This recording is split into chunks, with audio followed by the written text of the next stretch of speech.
Hilton brings you new ways to stay, with experiences that let you capture the glory days. Introducing the Graduate Hotels. Each inspired by local college towns, these stays are always original and never boring.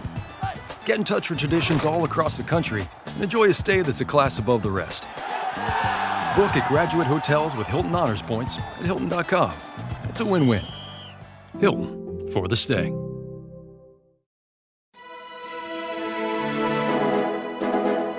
Hi, I'm Don Eyles.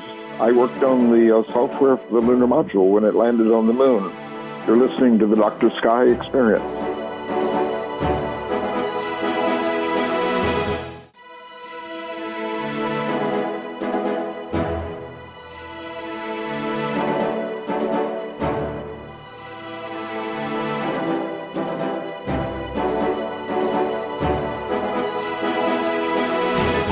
And welcome back, ladies and gentlemen, to the Dr. Sky Experience.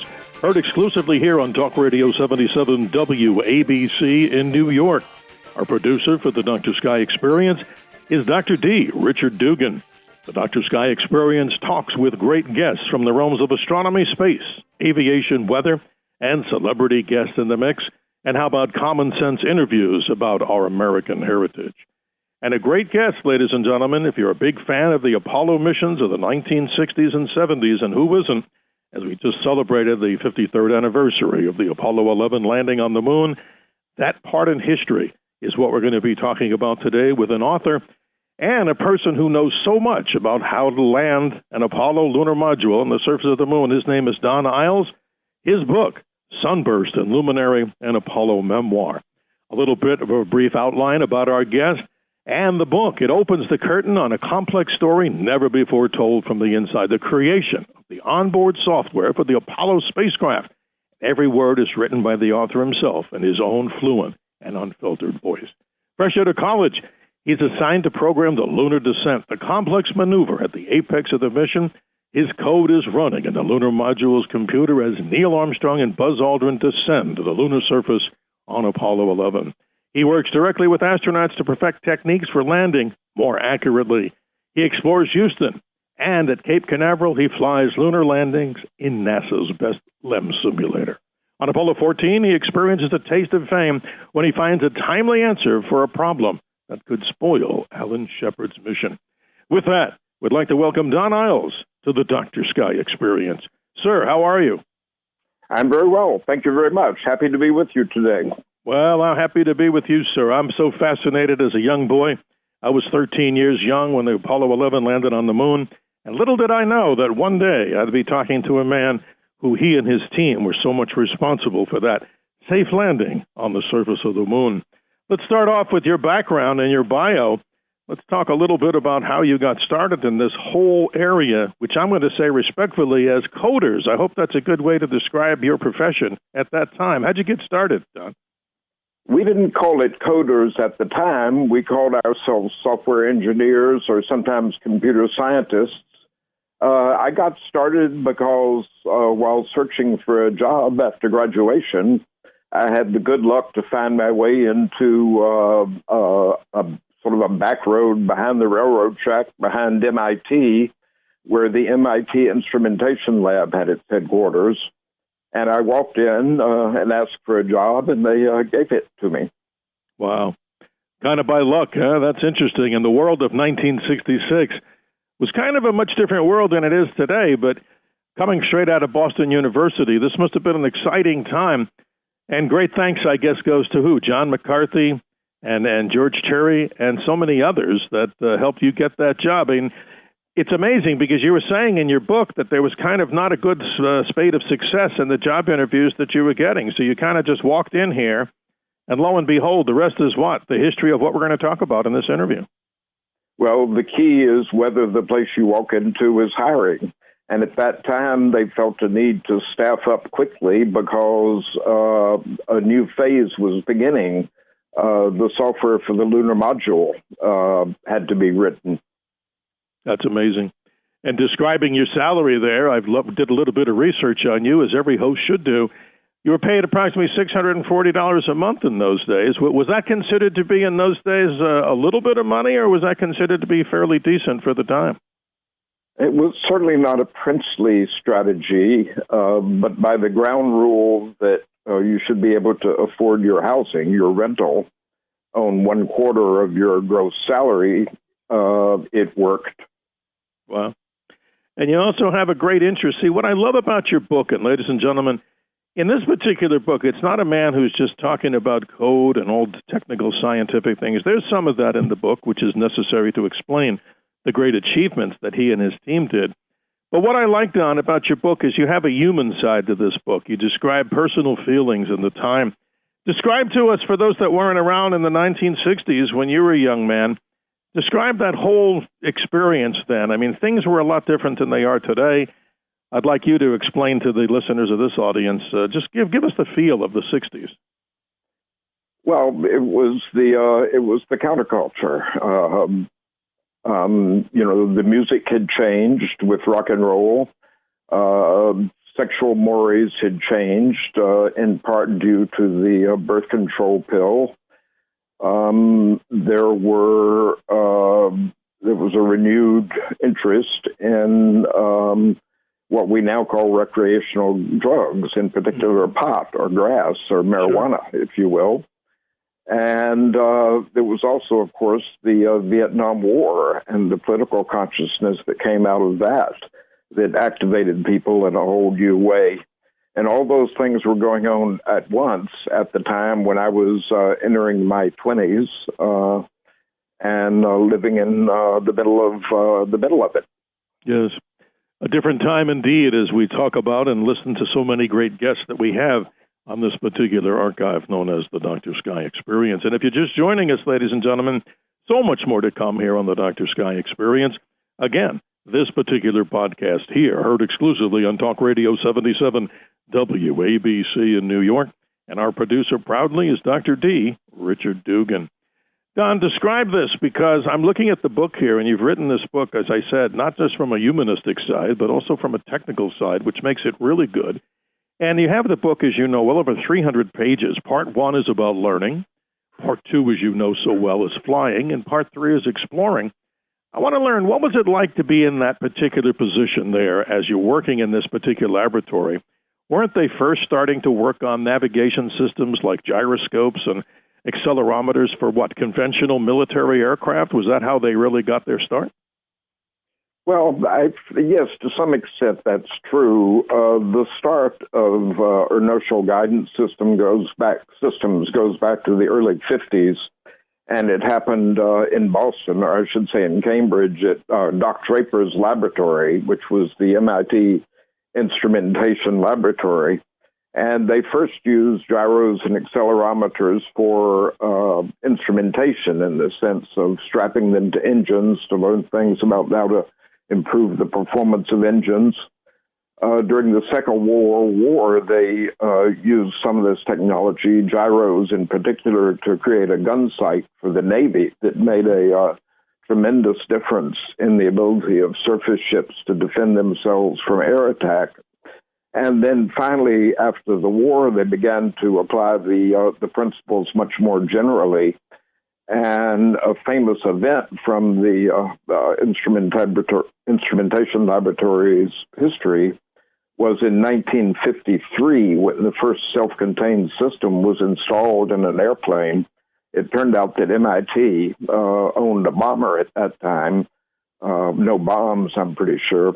Right. But this B-29 was equipped with the guidance system and flown from Hanscom Field near Boston to L.A., and the purpose of the flight was, first of all, to test this system and also to take Doc and his team to a conference in L.A. where navigation systems were going to be discussed. And to cut the story short, they arrived in L.A. with an error of only 10 miles, which was a triumph. And at the meeting, Doc Draper, after listening to many reasons from other speakers why it could not be done yet, came to the front of the room and announced that he had just done it. But from that system, it was a straight line to the Apollo system. And as you say, some of the stops along the way were military. many of the components of the Apollo inertial sensor, not the computer, but the inertial sensor, are in common with the early sea-launched ballistic missiles. Very interesting. But it all came to a head in Apollo, where the human interface had to be added, where the computer was added, and it became a much more flexible and complete system. Well, folks can get a good view and actual pictures in this particular book with our special guest, Don Eyles, the book entitled Sunburst and Luminary, an Apollo Memoir. And here, I'm looking here at page 191, as hopefully listeners out there will get a good copy of this book, wherever copies of this book are sold, which is just about everywhere, including Amazon. You see Doc Draper in the navigation simulator on the roof of the building you know so well, IL7 at 75 Cambridge Parkway. He looks real happy in there. And I guess that must have been a safe spot and a really proud position and a proud moment sitting on top of that building developing these very complex systems that were yet to go to another level, to the moon, correct? Yes, that's very true. The purpose of that simulator was to see whether the optics and the interface, the human interface, was capable of, shall we say, aligning the inertial sensor. By the time I came along, it was not in heavy use because it had served its purpose, but you could go up there and look at it or even sit in it if you liked. Don, I'm fascinated about this, and I've always had a gap in my knowledge of the Apollo program, and what I'm about to ask you is probably some things that many people out there, of course, would like to know. We always think of Apollo like Apollo 7, and I know, and you've had the honor, I'm sure, of talking to Wally Schirra. We've had him when he was with us here on the Earth a few times on our radio shows in the past. But talk to us a little bit about the early Apollos, because what we're going to hear in this interview, ladies and gentlemen, is a man who helped develop so much of the software for the descent stage, the powered descent stage, which is about a 12-minute experience. We'll hear this later in the interview. But what were some of those early Apollos that maybe a lot of people don't know about, where the lunar module was what? Simply tested in Earth orbit, am I correct? Well, yes. The early flights mostly concerned the command module, and I was a lunar module specialist, so I didn't have a whole lot to do with them, and mostly did not meet those astronauts. But the exception of that was the flight that we called LIM 1 at the time, because It was the very first lunar module off the out of the clean room at Bethpage, where Grumman built it. And it was an unmanned test whose main purpose from NASA's point of view was to verify the propulsion systems, by which I mean the ascent stage that would get the spacecraft off the moon after they had landed, and the descent stage that would take them down to the moon. And they accomplished those objectives, but because of a case where, shall we say, our software was misinformed, what we missed on that flight was a rehearsal of the computer control of the spacecraft. Wow. This is amazing today, ladies and gentlemen, just hearing this. But please continue, Don. I'm sorry to cut you short. No problem at all. It meant that for Alan Klump and I, Alan was really my mentor and my partner in creating the lunar landing programs. Our first rehearsal was thus ruined, and our next time to see our software running was Apollo 11 itself. Maybe I should say another word about the LIM 1 problem. Yes, please. We had software that was required to test whether thrust had appeared after the engine was activated, the descent engine. And if thrust was not measured within a certain length of time, to shut the engine down. Unfortunately, we had not been told that a decision had been made, I think, just before launch, to delay the arming of the engine. As a result, it did not come up to thrust, and our software sent the engine off signal. And it was impossible to recycle the software at that point, so NASA took control and did the engine firings under control from Houston. It's amazing, because when you look at that beautiful spidery craft that you know better than anybody that I've talked to about, in Grumman, of course, Aerospace, manufacturing this, out in Bethpage, Long Island, I imagine. This must have been an honor of a lifetime to be able to not only be part of writing the software, but can you describe the visual of that? I mean, we've seen these particular modules, the lunar module, the command module, in museums. But what was it like to be a young man? I mean, more from the humanistic side. You walk into places like Grumman and you see this craft there. I mean, it looks otherworldly. Describe your experience. It must have been awe-inspiring. Well, ironically, I've had better looks at real lunar modules well after Apollo 11 than I ever did beforehand. Interesting. The one that's in the Air and Space Museum at Washington is really, if you're in Washington, you should certainly go and see that, because it was a real lunar module and it was lovingly restored, and it's quite a sight. My experience of lunar modules while I was working on the job was from the inside, from the cockpit out. There was a mock-up sharing the space with the cockpits in Florida that was used for rehearsing the walking down the ladder, exiting the limb and going down the ladder on the lunar surface. Yes. But that was a fairly crude replica, except for those features. But the cockpits that were available in the simulators were the opposite of that. They were realistic to the last detail, and quite an experience to get to play astronaut in, or sometimes accompany an astronaut in during lunar landing simulations. You're listening, ladies and gentlemen, to the Dr. Sky Experience, proudly here on Talk Radio 77 WABC in New York. Our producer extraordinaire, Richard Dugan, Dr. D. We're today talking with Don Eyles. Yes, there's so much to talk about in this interview today and on our special podcast, the Dr. Sky Experience, the book entitled Sunburst and Luminary, an Apollo memoir, as we continue here in this rather exclusive interview with a gentleman that I think really has so much knowledge, and we're so proud to have him and call him a friend of the show. As you know, sir, this is interesting. So the title of the book, Sunburst and Luminary, if I have it right, Sunburst was the program for the Earth orbit testing WAD of the lunar module, while Luminary was the lunar landing portion of that. Elaborate a little bit more about that, because I know for people that are not as technical, you go through some incredible detail in this book, which is important. But please describe the difference between the two and how they were developed. Well, we knew these programs best as a big book of paper. Sunburst was the name of the program that flew the mission I was talking about just a few minutes ago, the LIM-1 mission in Earth orbit. Luminary was the program that flew all the lunar landing missions, and also Apollo 10, which was the closest rehearsal for the lunar landing. There was also, by the way, a Sundance in between there that flew Apollo 9, which was a mission in Earth orbit with both the command module and the lunar module.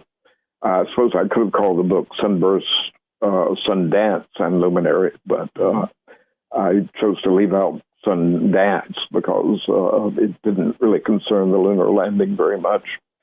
What these books showed us, because remember, we're at a time when there were no terminals or of any kind to read, code, own.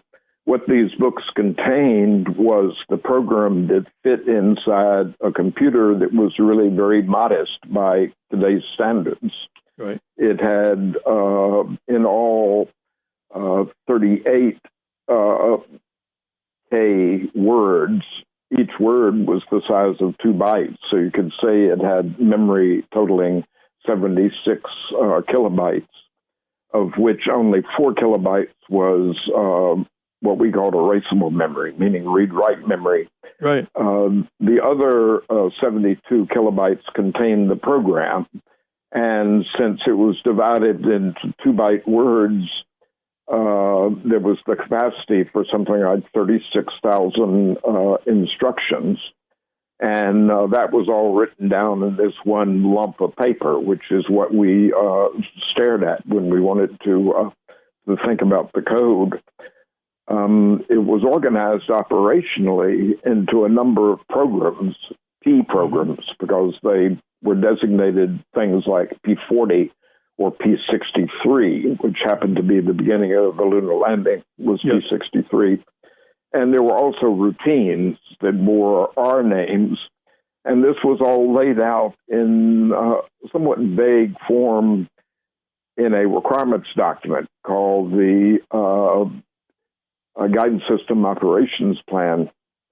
But we very soon realized that the real-time nature of what we were doing was the hard part, and that was not really very well covered in the GSOP, as we called it.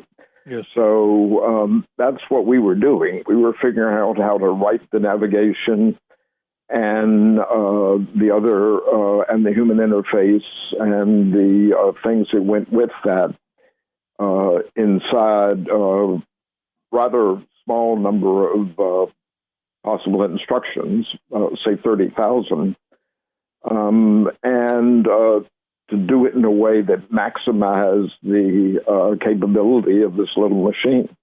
Incredible. Don, I got to ask you this more from a humanistic side.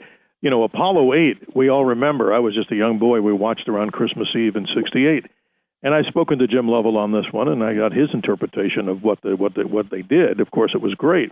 But were you kind of surprised that NASA had moved that quickly forward to do that manned mission around the moon? I mean, it seemed like, in my opinion, and I'm not a space scientist like yourself, but wasn't that a little quick? I mean, they made a decision to go in a manned effort. And look at Artemis today. We're trying to get Artemis to go around the moon, not with people in it.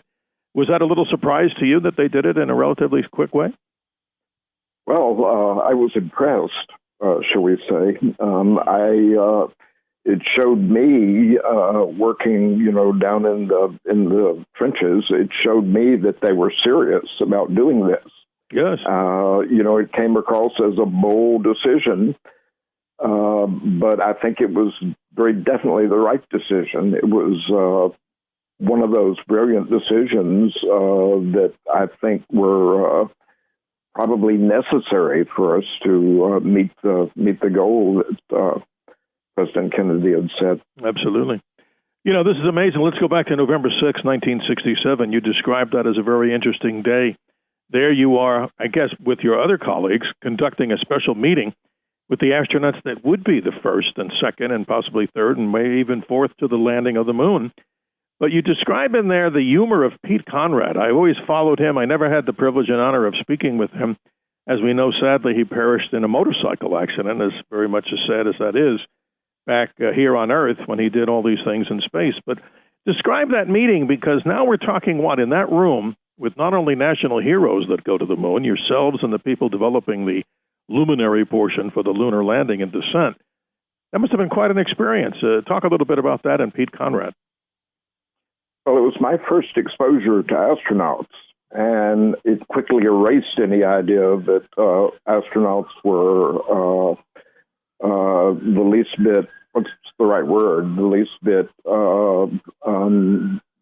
cut from the same cloth, shall we say, yes. Because they showed a variety of types. And I wasn't invited to the meeting in its entirety, but at the point where the meeting reached the area of the lunar landing programs, Alan Klump, who I mentioned a few minutes ago, he let me know that I should come in, so I did.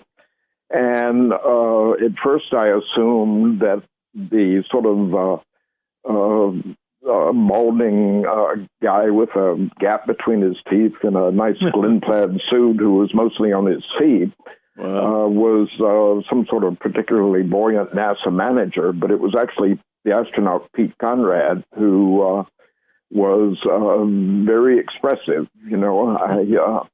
It's a little hard to describe because it was a blend of extreme intelligence with a little bit of an all shucks sort of a manner. Yes. Ironically, of the Apollo astronauts, he was the only Ivy Leaguer. He got his degree at Princeton. Didn't know that. Wow. Yes, I in the book I resisted the temptation to characterize astronauts according to what film star they reminded me of. But For me, Pete Conrad was sort of a mix of Richard Widmark and Slim Pickens. The cold calculating versus the fun-loving.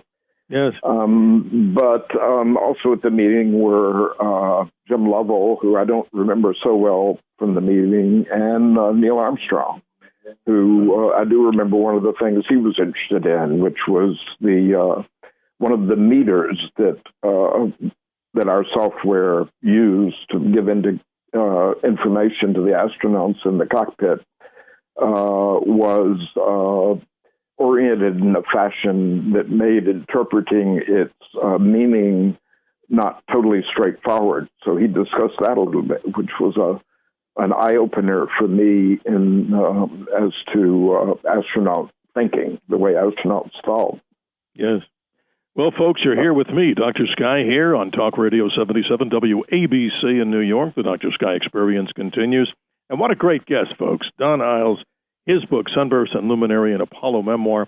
When you watched, if you're old enough like myself, I'm 66 years young. I remember seeing this lunar landing. I had to ask permission, Don, from my parents to stay up late that night on the East Coast time zone there. But wow, what an experience, as we all saw the handiwork that you and your team helped was kind of the silent heroes of this particular mission, as I would like to describe it. But I want to go, and I always do a tribute to the astronauts of Apollo 1 for the sad event that happened January 27th, as you know, 1967. But I learned something in your book by describing, and this is no reflection on you on the software side of this, but poor Gus Grissom, God bless him, you describe him sitting in a bar by himself in Cocoa Beach, and he was kind of frustrated, as I'm sure I would be, and any other astronaut, at the time with the spacecraft, all the problems they had with the Apollo 1 capsule. What did he say? And I quote, "What we have here is a Heath kit." And that's an amazing end of quote. Describe him. Had you ever met Gus Grissom yourself, sir? I'm afraid not. I never did have occasion to meet him. I began to meet astronauts in the run-up to Apollo 11. Wow. Other than the meeting in 1967 that I described. Well, let's start let's continue here in the rest of the time that we have here, and I appreciate your time, sir. This is just awesome. I could go on for hours here. The Apollo 11 mission, of course, Apollo 10 came within 50,000 feet of the lunar surface, and, if I was on board there, I probably would have brought that baby down to the surface, but they followed the good rules with all the software that you had developed and the things that happened. To describe this whole scenario, as we describe it, you in your book, and I think people should really read this, is that there's actually 3 separate maneuvers that have to take place. 3 phases for the lunar landing, and you describe them in the P version, like P63, P64, P65. Can you give us, I know it's kind of technical, what do they need to do, and how did the Apollo 11 then make its journey down to the surface of the moon? Yes, I'll describe that. Let me backtrack on one point. Sure. I mentioned that Luminary flew all the lunar landings, but Luminary was a program that continued to evolve. So in a sense, the program for each mission until we got to Apollo 15 was actually different. New capabilities were being added. Occasionally, bugs were found. And so the Apollo 10 program, which I believe was Luminary revision 69 approximately, would not have needed more work before it was ready for a lunar landing. So for Apollo, and leaving aside the question of fuel, for Apollo 10 to have tried to land would not have worked out very well. Now, the lunar landing did have 3 phases, which was important in large part to make possible landing accurately at a spot on the moon. There were 2. The main thing that had to happen to land, to go down from lunar orbit to the moon, was to shed velocity. We were going. You go around the moon much slower than around Earth. So we were going, I believe the number is around 3,600 miles per hour, 5,500 approximately feet per second, the way we thought of it. And that's with respect to the moon. And the main job is to cut that down so that your velocity with respect to the moon at the point you touch it is very low, a few, 3 feet per second, let us say. You also need to be right side up when you land on the moon. You also want it to be not in the middle of any violent maneuver. You want to be in a fairly calm state. So to do that required an equation that could satisfy fairly complex terminal conditions. The other thing was that it had to be possible for a reasonable amount of time for the astronauts to be able to look out the front window of the limb and see the area in front of them where they were going to land. Sure. And to be able to modify their trajectory if they saw that they were coming down in a place they didn't like. And that required cutting the landing into several phases. The first phase, which was designated P63, was called the braking phase. Mm-hmm. And it began at an altitude of about 50,000 feet and a velocity of about 5,500 feet per second. And it began with the limb thrusting directly ahead, directly into the direction of motion, right. Trying to shed that velocity. And during that phase, which lasted 10 minutes or so, the limb gradually did maneuver to a more erect posture. Mm-hmm. But even until the end, the view ahead was not really satisfactory. The way we achieved the visibility requirement then was to switch to a second phase, which used the same equation but with different targets. And as a result of the targeting, that caused the limb to pitch forward so that now the astronauts had a good view of the surface. And on every mission except Apollo 11, you'll find the astronauts reacting vociferously and enthusiastically at that moment because they've trained above all to be able to orient themselves at that moment, to recognize the pattern of craters ahead that would orient them and show them where to go. Well, this is fascinating that you bring this up, sir. Yeah, because, excuse me for just jumping in here, but they're all watching something called what? The DISCI, which is this five line character display. And I'm amazed that was their what? That was actually the key to this, where they had to input on that screen or onto that device the various P programs that you're talking about. But how did you describe it? You call it the DISCI, is that correct? DISCI for display and keyboard.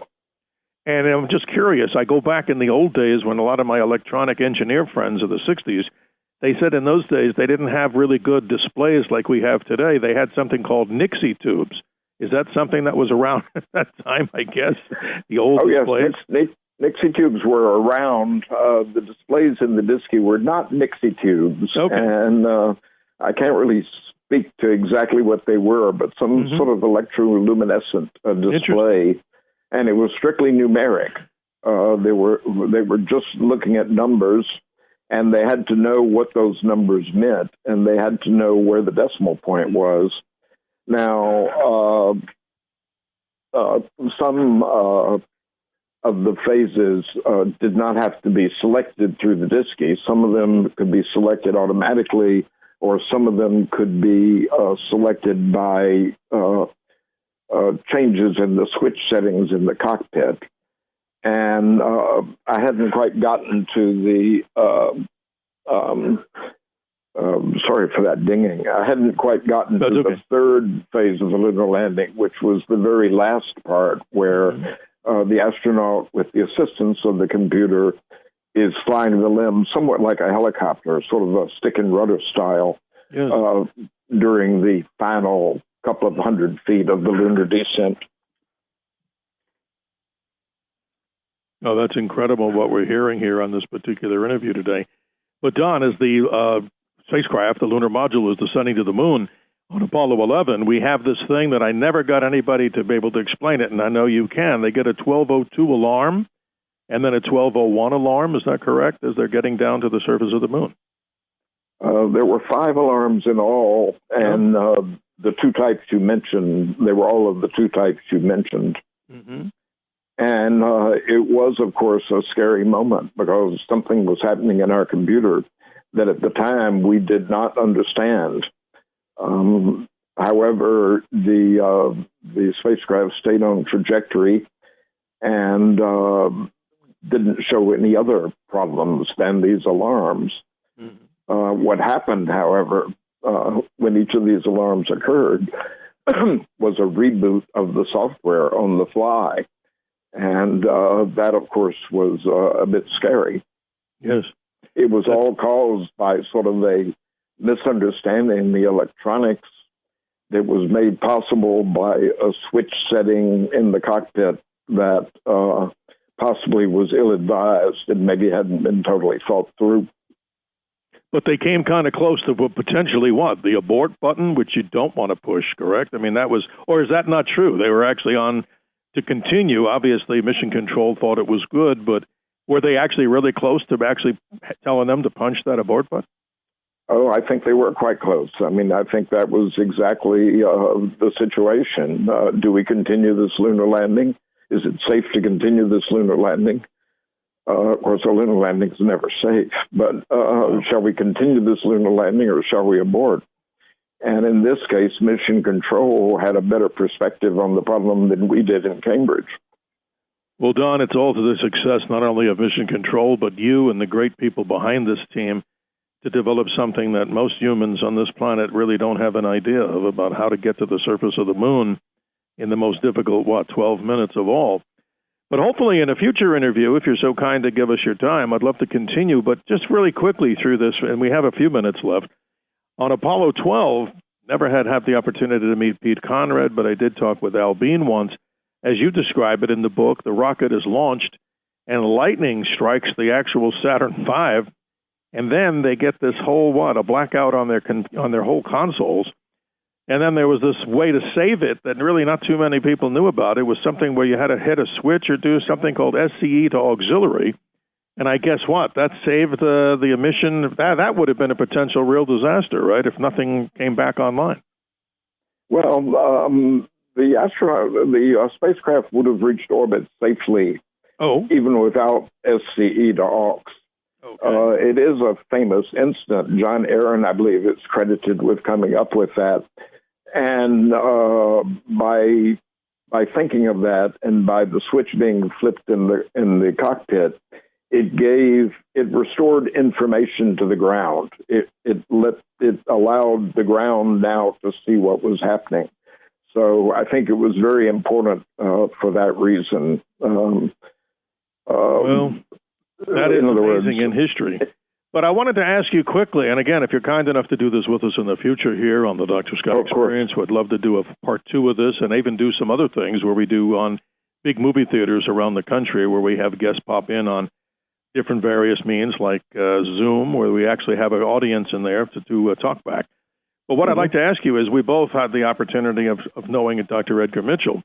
But tell us briefly the story of Apollo 14, because you obviously had your 15-plus minutes maybe in fame on this, and it wasn't your plan, but you're the one who figured out something. What was it that happened with Apollo 14?